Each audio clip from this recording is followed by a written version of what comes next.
Hello student, myself Dilip Singh and you are watching Economics by Singh sir. So student, last video में हमारे discussion का part था what basic terms of product हम लोगों ने discuss किया था। वेरिएबल फैक्टर्स के रिगार्डिंग जो टर्म्स होती है इंपॉर्टेंट प्रोडक्शन से related, total product, marginal product and average product को हम लोगों ने इन डिटेल डिस्कस किया था, उनका एस्टिमेशन भी किया था। स्टूडेंट, आज के इस पर्टिकुलर वीडियो में हम लोग डिस्कस करने वाले हैं बहुत ही important topic, returns to factor के regarding the law of variable proportion. तो लॉ ऑफ वेरिएबल प्रोपोर्शन को हम लोग with the help of numerical example as well as diagram की हेल्प से भी समझेंगे। सो स्टूडेंट, वीडियो काफी ज्यादा इंटरेस्टिंग होने वाली है, सो वीडियो को एंड तक जरूर वॉच करें। और अगर आप चैनल पर न्यू हैं तो चैनल को अभी सब्सक्राइब करके बेल आइकन को क्लिक कर दीजिए ताकि मेरे आने वाले सारे वीडियोस की नोटिफिकेशन आपको रेगुलरली मिलती रहे। सो स्टूडेंट, ज्यादा टाइम वेस्ट नहीं करेंगे, जल्दी से स्टार्ट करते हैं the law of variable proportion.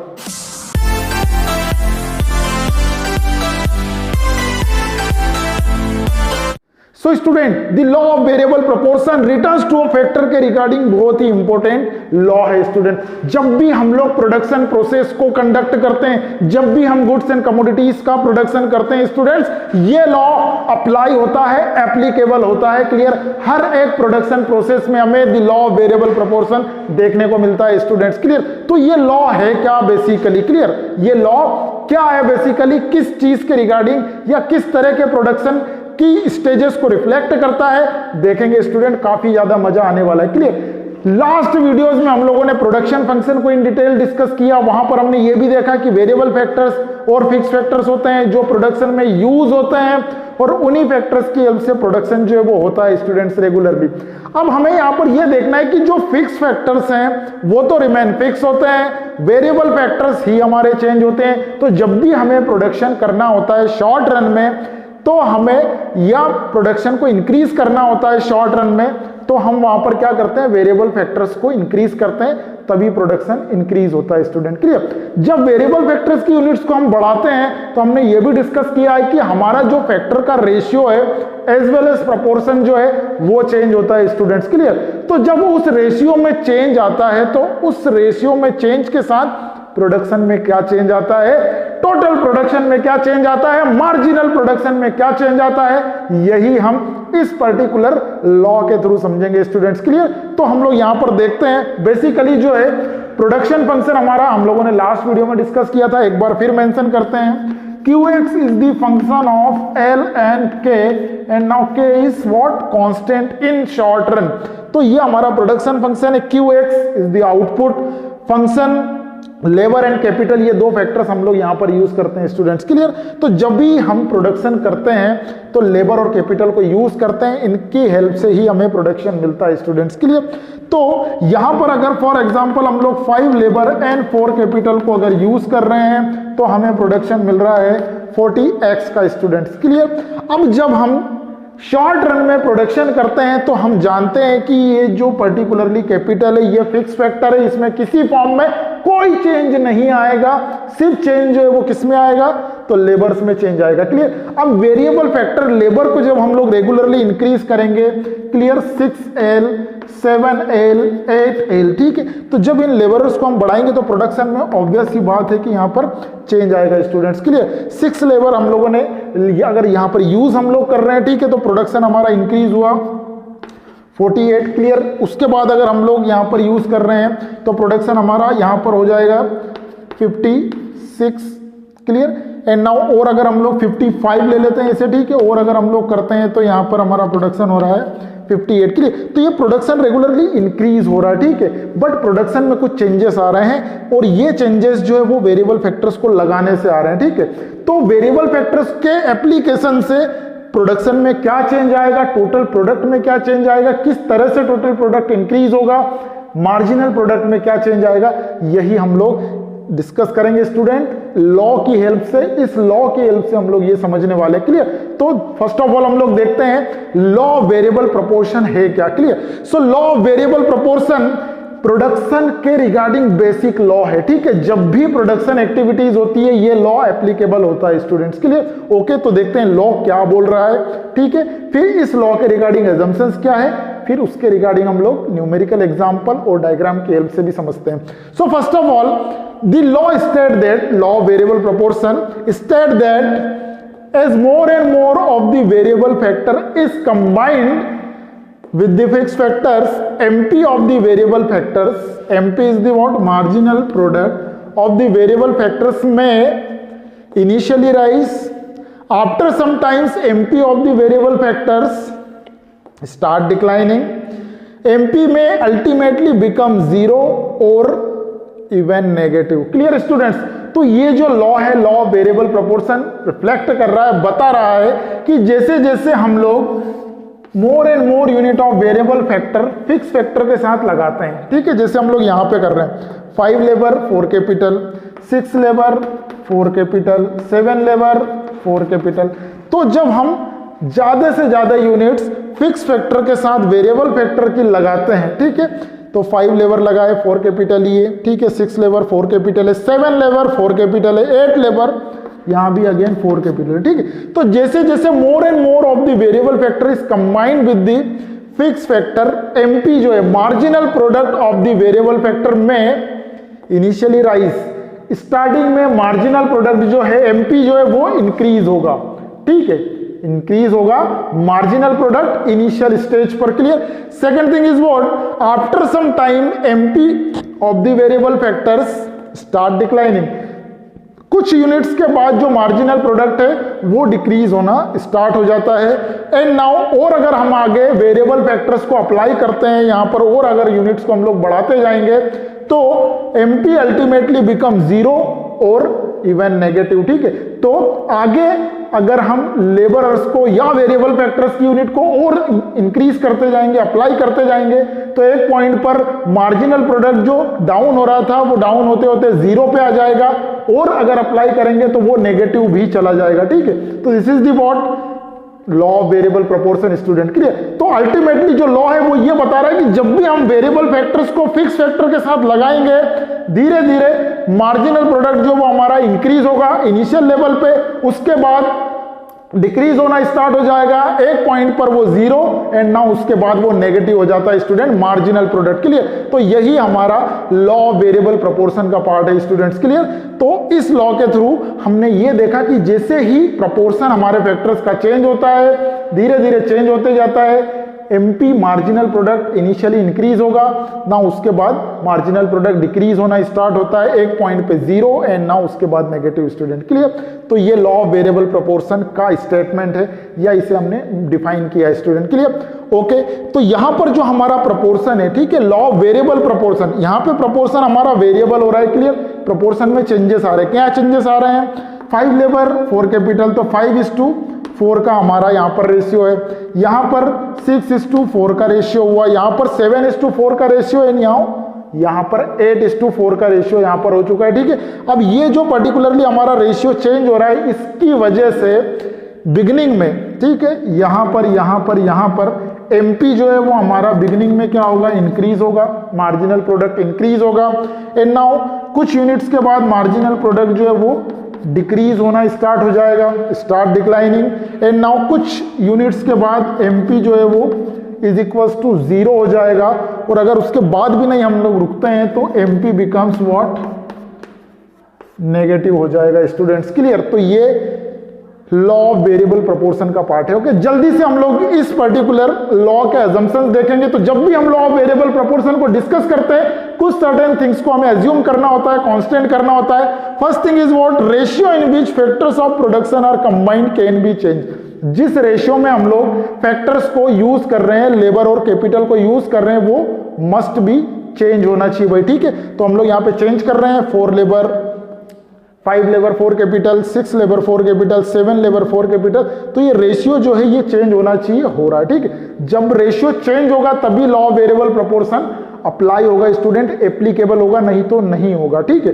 Second assumption is what? Units of the variable factor are homogeneous और equally efficient.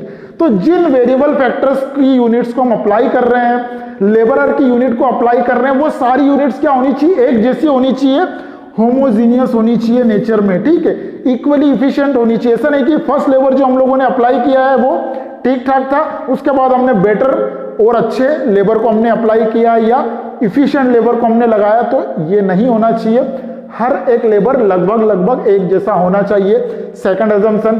Third one is what student, state of technology does not change, और जो हमारा टेक्नोलॉजी का status है वो remain constant रहेगा, उसमें कोई चेंज नहीं आएगा। टेक्नोलॉजी में किसी तरह का कोई अपग्रेडेशन नहीं होगा, टेक्निक बेटर नहीं होगी, जैसी है वैसी ही रहेगी। क्लियर? तो ये 3 अजम्पशंस है, ये हमें कांस्टेंट करने पड़ेंगे, तभी जाके law of variable proportion apply होता है, तभी जाके वेरिएबल फैक्टर्स को जैसे जैसे हम लोग फिक्स फैक्टर के साथ अप्लाई करेंगे, एमपी पहले बढ़ेगा, फिर डिक्रीज होगा, फिर जीरो एंड नेगेटिव होगा। Students clear? तो ये हमारा basic part regarding what law of variable proportion. जल्दी से इसका स्क्रीनशॉट लीजिए, इसके बाद हम लोग टेबल बनाते हैं और डायग्राम की हेल्प से इसे समझते हैं students. So student, next part is what diagrammatic and tabular presentation of what the law of variable proportion।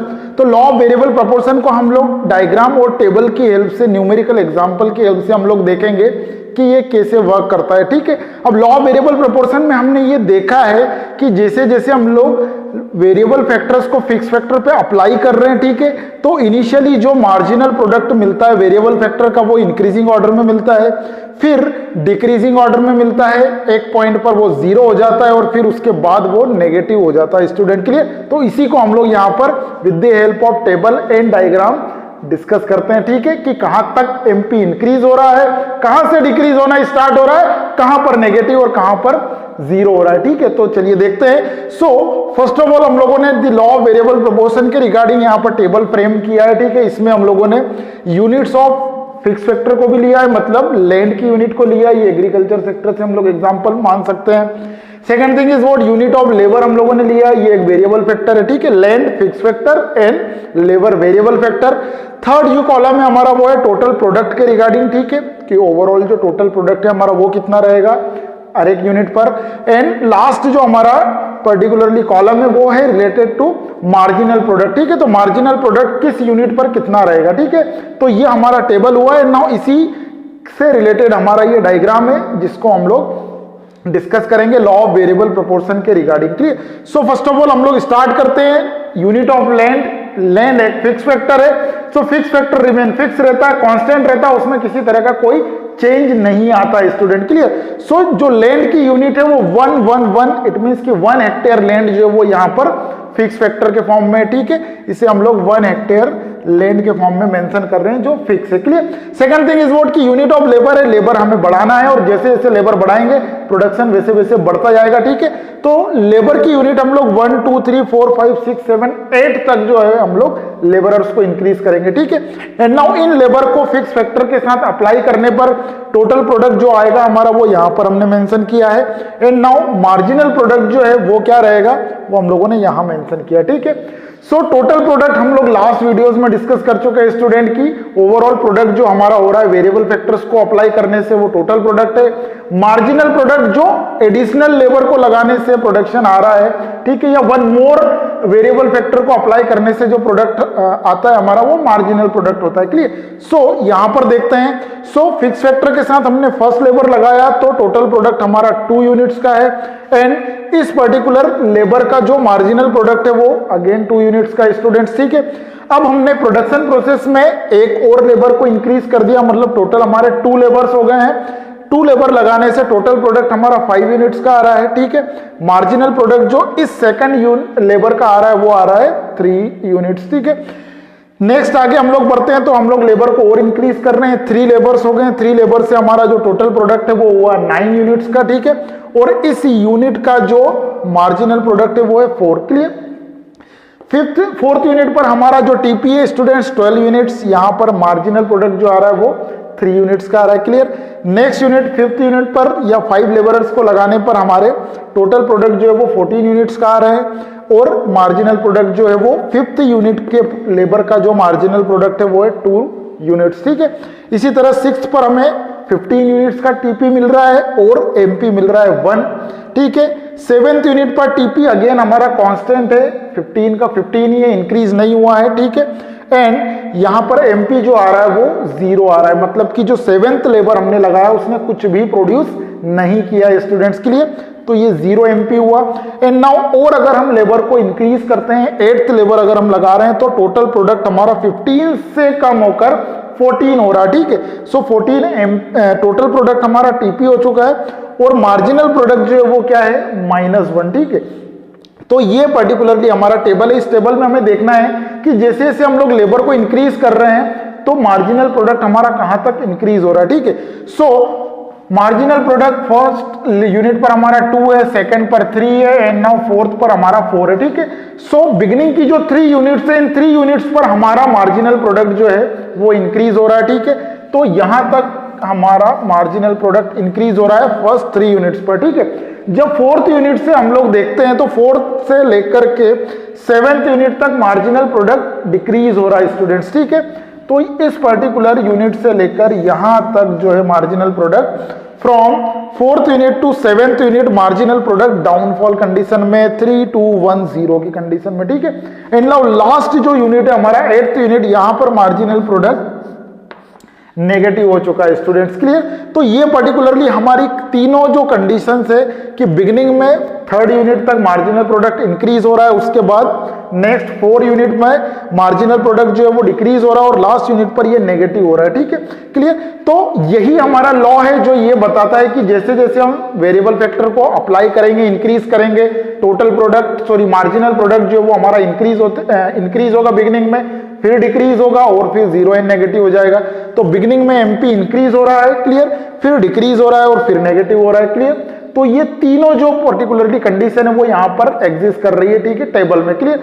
अब जब हमें बिगिनिंग में प्रोडक्शन या मार्जिनल प्रोडक्ट जो हमें इंक्रीजिंग ऑर्डर में मिल रहा है, इसकी वजह से जो हमारा टीपी इंक्रीज हो रहा है वो फास्ट इंक्रीज हो रहा है या इंक्रीजिंग रेट से टीपी इंक्रीज हो रहा है, ठीक है। टीपी हमारा पहले 2 है, फिर टीपी हमारा 5 हुआ, मतलब 3 यूनिट इंक्रीज हुई, फिर टीपी 9 हुआ तो 4 यूनिट का एडिशन हुआ है टीपी में। तो टीपी यहां तक जो है वो हमारा इंक्रीजिंग रेट से बढ़ रहा है स्टूडेंट, क्लियर।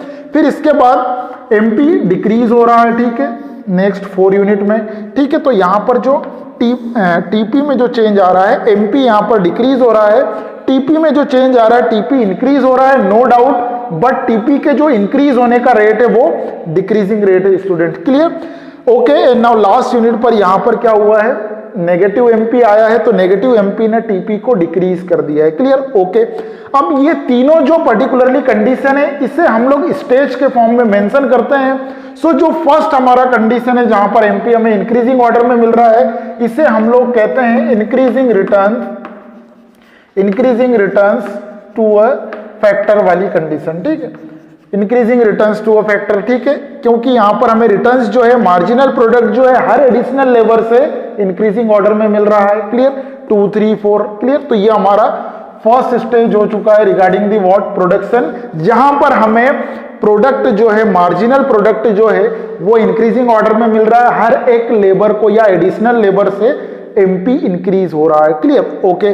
सेकंड जो है कंडीशन हमारी जहां पे मार्जिनल प्रोडक्ट डिक्रीज हो रहा है, तो इसे हम लोग सेकंड स्टेज कहते हैं, ठीक है। और इस सेकंड स्टेज का नाम होता है decreasing returns to a factor, ठीक है, decreasing returns to a factor, ठीक है। तो decreasing returns to a factor वाली कंडीशन हमारी ये सेकंड कंडीशन है, ठीक है, सेकंड स्टेज है। यहां पर हमें एमपी 3, 2, 1, 0 के फॉर्म में मिल रहा है, डिक्रीजिंग ऑर्डर में रिटर्न मिल रहे हैं। तो जब भी हम एडिशनल फैक्टर लगा रहे हैं वो एडिशनल फैक्टर हमें कम कम कम और कम प्रोडक्शन दे रहे हैं, ठीक है। तो यहां पर डिक्रीजिंग रिटर्न्स, ठीक है। और इन डिक्रीजिंग रिटर्न्स की वजह से जो टीपी हमारा इंक्रीज हो रहा है वो डिक्रीजिंग रेट से इंक्रीज हो रहा है, स्लो रेट से इंक्रीज हो रहा है, क्लियर। नाउ थर्ड जो हमारा पार्ट है जहां पर नेगेटिव हमें रिटर्न मिल रहे हैं, इसे हम लोग थर्ड स्टेज कंसीडर करते हैं, ठीक है। और इसे हम लोग नेगेटिव रिटर्न जो है नेगेटिव रिटर्न्स वाली स्टेज कहते हैं स्टूडेंट्स, ठीक है, नेगेटिव रिटर्न्स, क्लियर। तो ये बिगिनिंग में हमारा जो रिटर्न्स मिल रहा है वो इंक्रीजिंग फॉर्म में मिल रहा है क्योंकि एमपी बढ़ रहा है, हर एडिशनल लेबर को लगाने से एमपी इंक्रीज हो रहा है। फिर हमें डिक्रीजिंग रिटर्न्स मिल रहे हैं, लेबर लगा रहे हैं लेकिन हर लेबर जो है वो कम कम और कम प्रोडक्शन कर रहा है। एंड नाउ एट लास्ट 0 हमें प्रोडक्शन मिलता है। उसके बाद भी अगर हम लेबरर्स को अप्लाई करना जारी रखेंगे तो हमारा जो प्रोडक्शन है वो नेगेटिव में चला जाएगा, एडिशनल प्रोडक्शन नेगेटिव में चला जाएगा और उसकी वजह से टीपी जो है वो कम हो जाएगा स्टूडेंट। मैक्सिमम से कम हो जाएगा। क्लियर? तो ये तीनों स्टेजेस को हम लोगों ने यहाँ पर टेबल में आइडेंटिफाई किया और देखा भी। ठीक है, एक स्टेज हमारी फर्स्ट स्टेज जो है वो इंक्रीजिंग रिटर्न्स, क्योंकि यहाँ पर एमपी इंक्रीज हो रहा है। सेकंड स्टेज जो है वो डिक्रीजिंग रिटर्न्स, क्योंकि एमपी डिक्रीज हो रहा है। थर्ड स्टेज जो है वो नेगेटिव रिटर्न्स, क्योंकि एमपी नेगेटिव हो चुका है। क्लियर? तो ये हमारा लॉ ऑफ वेरिएबल प्रोपोर्शन यहां पर कंप्लीटली रिफ्लेक्ट हो रहा है स्टूडेंट्स टेबल में। क्लियर? क्योंकि लॉ ऑफ वेरिएबल प्रोपोर्शन हमें यही बताता है कि इनिशियली जो है हमारा एमपी इंक्रीज होगा तो यहां हो रहा है। ठीक है, फिर डिक्रीज होगा, हो रहा है, फिर जीरो हो जाएगा, हो चुका है, और नेगेटिव हो जाएगा तो वो भी हो रहा है। ठीक है, तो पूरा लॉ यहां पर एग्जिस्ट कर रहा है, अप्लाई हो रहा है। ठीक है, तो ये टेबल में हम लोगों ने देखा। अब इसे हम लोग डायग्राम में भी जो है वो देखते हैं स्टूडेंट्स। तो डायग्राम में हम लोगों ने यहाँ पर दो पोर्शन में डायग्राम जो है वो बनाया है। पोर्शन ए हमारा, ठीक है, जो टीपी के रिगार्डिंग है, और जो बी पोर्शन है हमारा वो एमपी के रिगार्डिंग है स्टूडेंट। क्लियर? तो जो टीपी कर्व जो हम लोगों ने बनाया है, ठीक है, वो एग्जैक्टली इसी डेटा पर बेस्ड अगर हम लोग टीपी बनाएंगे तो इसी तरह से बनेगा, और एमपी बनाते हैं तो इसी तरह से एमपी का कर्व भी बनेगा। क्लियर? अब यहां पर हम लोग देखते हैं कि डायग्राम में जो तीनों स्टेजेस है वो कहां पर है। ठीक है, सो फर्स्ट ऑफ ऑल जब हमारा एमपी इंक्रीज हो रहा है, क्लियर, जब हमारा एमपी इंक्रीज हो रहा है तो उस टाइम पर टीपी जो है वो इंक्रीजिंग रेट से बढ़ रहा है। क्लियर? तो ये जो टीपी का स्लोप है हमारा, ये इंक्रीजिंग स्लोप है। क्लियर? सो 0 to k तक जो हमारा टीपी इंक्रीज हो रहा है ये इंक्रीजिंग रेट से इंक्रीज हो रहा है, और एमपी जो है वो हमारा इंक्रीजिंग ऑर्डर में है। क्लियर? तो यहां पर हमें फर्स्ट स्टेज मिल रही है, और ये फर्स्ट स्टेज है हमारी increasing returns to a factor वाली। ठीक है, क्योंकि जो रिटर्न से हमें जो आउटपुट मिल रहा है वो इंक्रीजिंग ऑर्डर में मिल रहा है। ठीक है, एमपी बढ़ रहा है और टीपी इंक्रीजिंग रेट से इंक्रीज हो रहा है। क्लियर? तो ये जो के पॉइंट है, के पॉइंट से पहले हमारा फर्स्ट स्टेज है increasing returns to a factor. Second अगर हम लोग देखते हैं जहां पर हमें डिक्रीजिंग रिटर्न्स मिल रहे हैं, ठीक है, सो आफ्टर पॉइंट के, जो के बाद का जो पोर्शन है हमारा, ये portion up to T point. ठीक है, क्योंकि ये जो टी पॉइंट है यहां पर जो है वो टीपी हमारा मैक्सिमम हो रहा है। ठीक है, तो जहां पर टीपी मैक्सिमम हमारा हो जाता है उस पॉइंट तक डिक्रीजिंग रिटर्न्स वाला स्टेज हमारा होता है स्टूडेंट। ठीक है, तो यहां से एमपी डिक्रीज हो रहा है, और डिक्रीज होते होते ये जीरो हो चुका है, एक्सिस को टच कर चुका है।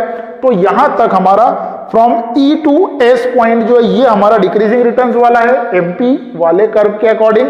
ठीक है, और के टू टी पॉइंट जो है ये हमारा डिक्रीजिंग रिटर्न्स है टीपी के अकॉर्डिंग। ठीक है, तो यहां पर हमारे रिटर्न्स डिक्रीजिंग ऑर्डर में जा रहे हैं। तो ये जो के और टी के बीच का ये जो पोर्शन है ये हमारा सेकंड स्टेज है students, decreasing returns to a factor वाला। ठीक है, तो ये decreasing returns to a factor वाला स्टेज हुआ हमारा। ठीक है, एंड नाउ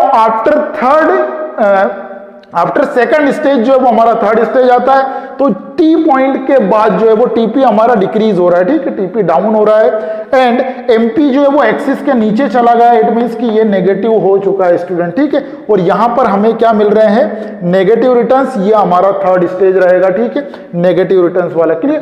तो ये पर्टिकुलरली हम लोग टेबल की हेल्प से भी तीनों जो है स्टेजेस को हम लोगों ने आइडेंटिफाई किया। ये हमारा डायग्राम का ए पोर्शन जहां पर हम लोग वाई एक्सिस पर टीपी को मेजर कर रहे हैं और एक्स एक्सिस पर यूनिट्स ऑफ लेबर। ठीक है, बी पोर्शन में हम लोग वाई एक्सिस पे एमपी को मेजर कर रहे हैं और एक्स एक्सिस पर हम लोग यूनिट्स ऑफ लेबर को ले रहे हैं। ठीक है, so first, second and third stage, तीनों स्टेजेस को हम लोगों ने डायग्राम में भी आइडेंटिफाई किया है स्टूडेंट्स। क्लियर? तो ये tabular and diagrammatic presentation of law of variable proportion students. Clear? तो ये हम लोगों ने डिस्कस किया। अब यहां पर जो नेक्स्ट पॉइंट है हमारे पास वो है कि ये जो तीनों स्टेजेस मिल रही है, increasing returns to a factor, decreasing returns to a factor and negative returns to a factor, तो इन तीनों स्टेजेस के कॉजेस क्या है वही हम लोग जो है यहां पर डिस्कस करेंगे स्टूडेंट्स। तो जल्दी से इसका स्क्रीनशॉट लीजिए। नाउ इसके बाद हम लोग तीनों स्टेजेस के कॉजेस क्या हैं वो डिस्कस करते हैं। So student, next part is what, causes of increasing returns and decreasing returns to a factor. ठीक है, तो जो रिटर्न्स हम लोगों ने के रिगार्डिंग जो स्टेजेस डिस्कस किए, ठीक है, टेबल में भी और डायग्राम में भी, तो उन स्टेजेस के बिहाइंड कॉजेस क्या है। ठीक है, क्यों हमें इंक्रीजिंग रिटर्न्स मिलते हैं, ठीक है, क्यों हमें डिक्रीजिंग और as well as negative returns मिलते हैं। ठीक है, तो इन्हीं के हम लोग कॉजेस जो है वो डिस्कस करते हैं। सो इंक्रीजिंग रिटर्न्स के रिगार्डिंग मेनली जो 3 कॉजेस है वो मैंने मेंशन किए हैं, और डिमिनिशिंग और नेगेटिव रिटर्न्स के रिगार्डिंग भी 3 कॉजेस है जो हम लोग डिस्कस करेंगे। सो फर्स्ट ऑफ ऑल हम लोग देखते हैं कि causes of increasing returns to a factor. Initial level पे जो हमें रिटर्न्स इंक्रीजिंग ऑर्डर में मिल रहे हैं, मार्जिनल प्रोडक्ट जो है वो बढ़ते हुए मिलता है, ठीक है, उसके पीछे क्या कॉज है? So first thing is what, first reason behind the increasing returns, fuller utilisation of the fix factor. Clear? तो इनिशियल लेवल पर क्या होता है कि जो फिक्स फैक्टर है, ठीक है, इनिशियल लेवल पर जो फिक्स फैक्टर है, फॉर एग्जांपल जैसे मशीनरी है, ठीक है, या कैपिटल हमारा, वो क्या होता है भाई, अंडर यूटिलाइज होता है, ठीक है, उसका पूरा यूज नहीं होते रहता है, ठीक है। तो जैसे जैसे हम लोग इनिशियल लेवल पे लेबर को अप्लाई करते हैं फिक्स फैक्टर के साथ या मशीनरीज के साथ, तो मशीनरी का यूटिलाइजेशन जो है वो बढ़ने लगता है, ठीक है, और हम धीरे धीरे फुलर यूटिलाइजेशन की तरफ बढ़ते हैं। तो जब इस तरह से होता है, ठीक है, लेबरर्स के थ्रू मशीनरीज का फुलर यूटिलाइजेशन होना स्टार्ट होता है, तो इनिशियल लेवल पर हमें जो रिटर्न्स या आउटपुट या मार्जिनल प्रोडक्ट मिलता है लेबरर्स से, वो इंक्रीजिंग ऑर्डर में मिलता है स्टूडेंट्स। क्लियर? तो फर्स्ट रीजन जो है वो ये है कि फिक्स फैक्टर का यूटिलाइजेशन लेबर को लगाने से क्या होता है, बढ़ता है, और रिटर्न्स जो है वो हमें इंक्रीजिंग ऑर्डर में मिलते हैं, ठीक है।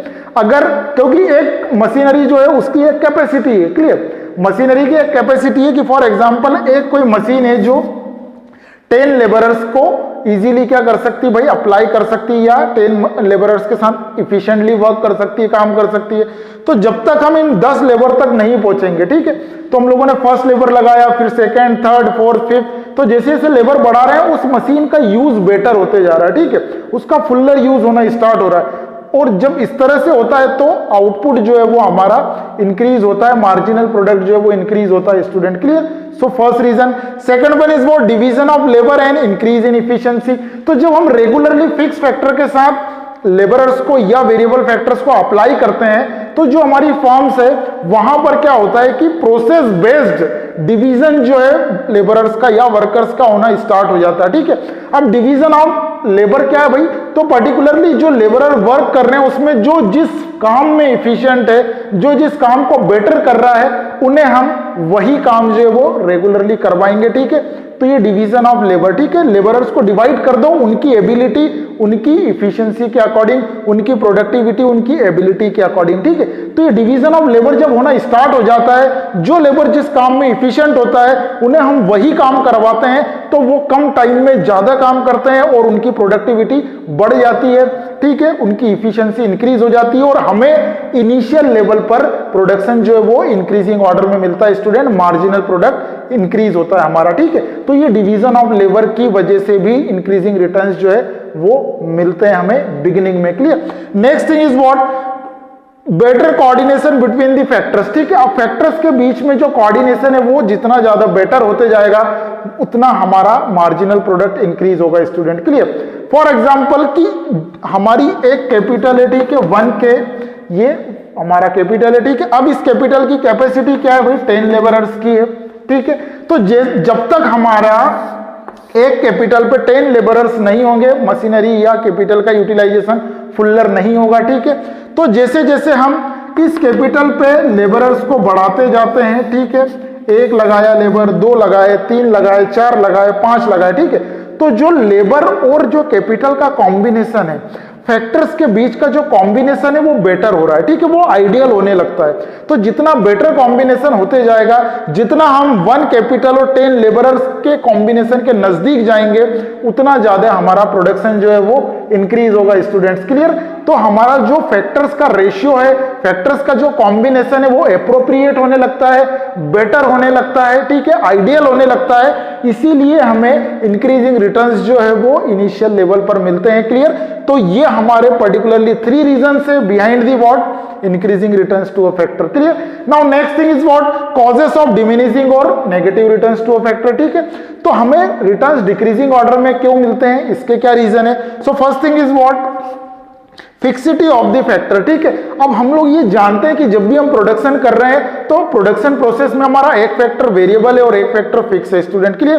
तो जो फैक्टर फिक्स है वो कैपिटल पर जब हम लोग रेगुलरली क्या करते हैं, लेबरर्स को अप्लाई करते हैं, उनके आइडियल कॉम्बिनेशन के बाद भी अगर उन्हें हम लोग क्या कर रहे हैं, लेबरर्स को अप्लाई करते जा रहे हैं मशीन पर, मशीनरीज जो है उसकी कैपेसिटी 10 लेबर की है, 10 लेबर्स की है, हम 10 के बाद भी 11, 12, 15 इस तरह से लेबरर्स अप्लाई कर देंगे तो क्या होगा, मशीनरी का एक्सेसिवली यूटिलाइजेशन होना स्टार्ट हो जाएगा। मतलब जो लिमिट है उस लिमिट से ज्यादा मशीनरी का यूज होना स्टार्ट हो जाएगा और उस केस में मशीनरी में नॉर्मल वियर एंड टीयर होगा, ठीक है, उसमें टूट फूट होगी, उसमें डैमेजेस होंगे और उनकी वजह से रिपेयरिंग हमें करवानी पड़ेगी और रिपेयरिंग की वजह से हमारा जो प्रोडक्ट है वो डिक्रीज होना स्टार्ट हो जाता है, क्योंकि वहां पर हमें एक्सपेंडिचर करना पड़ेगा। क्लियर? क्यों? क्योंकि ये फैक्टर फिक्स है, फिक्स फैक्टर को नहीं बढ़ा सकते हैं, इस वजह से ज्यादा लेबर्स लगाने से वहां पर डैमेजेस होंगे, वहां पर हमें एक्सपेंसेस करने पड़ेंगे, हमारा रिटर्न जो है वो स्टूडेंट डाउन होना स्टार्ट हो जाएगा। क्लियर? तो ये first reason. Second one is what, imperfect factor substitutability. Clear? अब हमारे प्रोडक्शन प्रोसेस में जनरली हम लोग क्या करते हैं, जो फैक्टर्स को यूज कर रहे हैं वो फैक्टर्स क्या है, इम्परफेक्ट सब्स्टिट्यूट से एक दूसरे के। अब प्रोडक्शन में हम लोग जो फैक्टर यूज कर रहे हैं वो दो है, ठीक है, एक तो हमारा लेबर है और एक क्या है स्टूडेंट्स, कैपिटल है। क्लियर? अब ये जो लेबर और कैपिटल ये दोनों एक दूसरे के परफेक्ट सब्स्टिट्यूट नहीं है, ठीक है, लेकिन प्रोड्यूसर्स जो होते हैं वो प्रोडक्शन प्रोसेस में क्या करते हैं, कैपिटल जो फिक्स फैक्टर है जिसे हम नहीं बढ़ा सकते हैं शॉर्ट रन में। क्लियर?